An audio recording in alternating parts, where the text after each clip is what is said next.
Olá pessoal, e no vídeo de hoje a gente vai executar o AnaRede considerando aqueles dados que a gente definiu no vídeo anterior.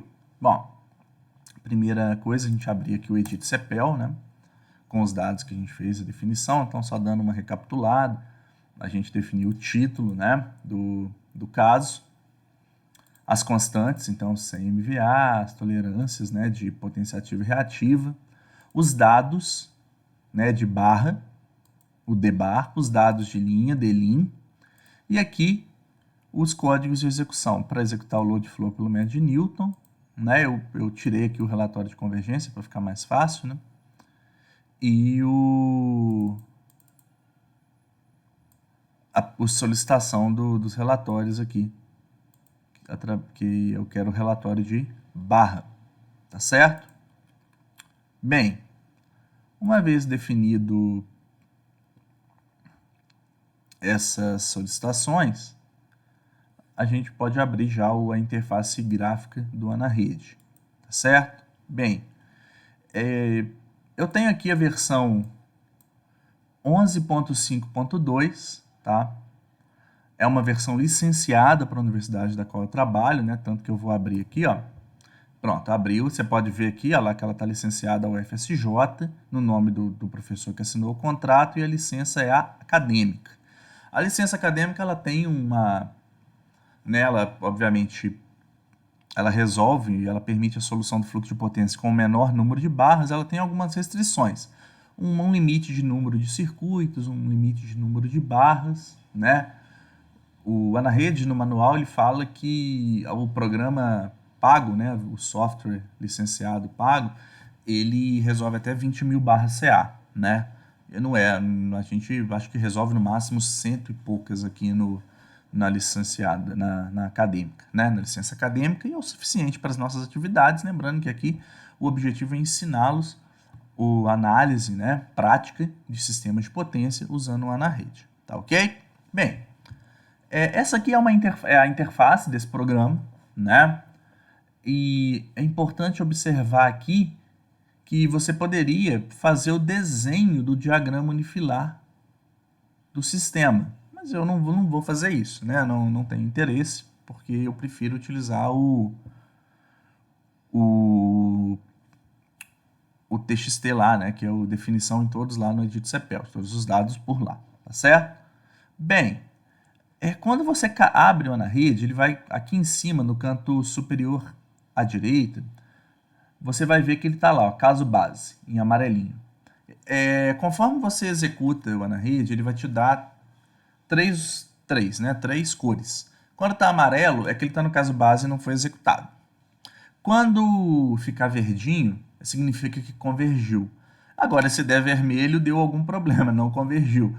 Ou você entrou com o dado errado e ele mostra o dado onde que está o dado errado, né? A gente pode fazer um teste aqui depois. Ou senão o sistema, por exemplo, não tem solução mesmo, né? Está com uma carga muito superior do qual a que ele aguenta, né? A gente consegue fazer essa definição através do flow continuado, a gente vai ver isso mais para frente. Mas são né, você tem que definir o seu sistema e pegar a solução quando ele fica verde. Bom, eu vou falar rapidamente aqui, né, das opções que você tem aqui. Você tem o caso, onde você pode carregar o seu caso, né, tem o diagrama, né, onde você pode fazer o diagrama unifilar, desenhar aquele diagrama aqui na telinha, né, mas isso daí a gente não vai fazer, não, tá? Aí tem dados de exibição, dados, né, a carregar os dados, tem lá, né, o rede CA, são muitas, né? Depois eu sugiro que você vai passando aqui aos pouquinhos. Aqui análise, isso é interessante, é o campo que interessa para nós, caso a gente fosse resolver, né, por aqui, né? Tem emissão de relatórios, olha lá, fluxo de potência continuado, fluxo de potência ótimo, né? O fluxo de potência ótimo nós vamos fazer por aqui também, né? Aí eu acho mais fácil, né, fazer pela interface, já visto que o FPO ainda é baseado lá em... Ele não tem uma interface, né? A interface é junto com a da AnaRede. E tem aqui, né, ferramentas, históricos, aplicativos, ali tem o Form, Plot, Edit, CPL, né, a versão, tá, que a gente está usando, acadêmica. Bom, então para lá, ó, carregar, vou carregar aqui, ó, caso carregar, e vou carregar, ela já está na área de trabalho, o meu sisteminha. Quando eu der um Enter aqui, olha só que interessante, ele já carregou para nós. Ah, sim, ele mostrou lá que deu uma convergência, ou seja, ele convergiu, tá certo? Ele convergiu. Só para eu carregar de novo, não precisaria, porque ele sempre some aqui, né? Mas eu vou carregar, vamos lá de novo. Ah lá, convergente. Beleza. Quando eu executar, né, ele vai me entregar lá, né, na iteração, qual que é o erro máximo, tá certo? Significa que ele convergiu com 3 iterações, porque ele apresentou lá a primeira iteração um erro de 15.2 MW, por exemplo, e 2.02 MVAR, e aqui já na segunda iteração, olha lá, ele já caiu 0.16, 0.96, ativo e reativo, e depois já caiu para baixo lá da nossa definição lá, que era 0.1, tá certo? A convergência final ele mostra aqui, mas é interessante a gente observar os dados de barra. Olha que interessante, são 4 barras, né? A barra 1, ela é uma barra tipo 2, ou seja, VTeta, então ele tem a fase lá, tensão, módulo, ângulo, fase 0. E quanto que ela gera? Já considerando as perdas, 20.3, né? Megawatt, olha lá, geração, megawatt, MVAR, 20.3 e menos 0.02. Não, menos 2.2 MVAR, tá certo? Aí tem dados de injeção, isso daqui a gente não utilizou, não tem carga nessa barra lá, carga, megawatt, MVAR, tá certo? E aí existem outras coisas, né? Como se eu tivesse lá, por exemplo, um LCC, shunt, motor, isso a gente não está usando aqui, né? Bom, é interessante o seguinte, o sistema ele tem uma carga de 15 mais 5, ou seja, de 20 megawatt. Então, se a barra VTeta está gerando 20.3, significa que você tem 0.3 megawatt de perdas, tá certo? Bem, vamos lá. A barra 2 é uma barra tipo 0, PQ, então ela tem uma tensão de 0.94 e menos 10.3 graus, magnitude fase. Ela não tem geração, né? E uma carga de 15.J0, isso daqui a gente definiu.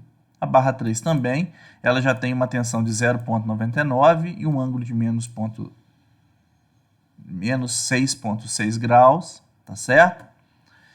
E a carga dela é 5 mais J2, tá certo? Por fim, a barra 4 é uma barra tipo 1, que é uma barra PV. É interessante a gente ver que a gente definiu 0.98 e uma geração de 0, ou seja, ela é um compensador síncrono que vai gerar reativo ou absorver de forma a como fala? A controlar a tensão em 0.98. PU. Então, ela fez o quê? Ela gerou negativo. Significa que ela está o quê? Absorvendo menos 0.3, menos 2.3, ou seja, ela está absorvendo reativo justamente para manter a tensão em 0.98. Tá certo? Bem, a mesma coisa que a barra 2 também está absorvendo. E, poxa, se ambas estão absorvendo, significa que o sistema, né, a linha de transmissão, ela está gerando, ela está injetando, né, reativo, né, pelo efeito capacitivo no sistema. Por isso, então, que as barras de geração são obrigadas a absorver esse reativo justamente para manter as tensões especificadas, senão a tensão ela não estaria lá, né, nos valores que eu quero. Bem, vamos fazer um teste aqui agora pedindo os relatórios de linha. Observe que eu só pedi relatório de barra, né? Isso daqui foi proposital. Bom, então a gente vai fazer o seguinte, a gente vai lá no Edit CPL, onde eu estou trabalhando aqui, ó, edit CPL, e eu vou vir aqui agora e pedir o meu relatório de linha, RLin, lá no Rela, tá certo? Então, a pedir relatório de barra e de linha, vamos ver aqui agora o que acontece, né? Então, eu vou clicar aqui, ó, na setinha, poderia fechar também, não tem problema. Então, eu vou lá, vou carregar o caso, olha lá, o caso atual será perdido. Deseja continuar? Sim. Então, eu vou carregar ele lá, vamos ver? Já carreguei. E aí, ele já começa a mostrar para nós os relatórios de linha, né? Observe que ele já apareceu aqui para baixo, ó. Olha lá, relatório completo do sistema, né? E ele mostra aqui dados de barra e agora um fluxo do circuito. Isso aqui já é um pouquinho mais complicado de entender. Não é que é complicado, né? Ele é, digamos, pouco didático, né? De primeira, mas depois fica fácil. Por exemplo, a barra 1, a gente viu que ela está conectada na barra 2 e na barra 3, não é? Então, ele mostra aqui para mim, ó. A barra 1, ela tem uma tensão de 1, olha lá, ó, tensão, módulo e ângulo, e uma fase de 0. Já a geração dela é 20.3 menos 2.2. Fechou.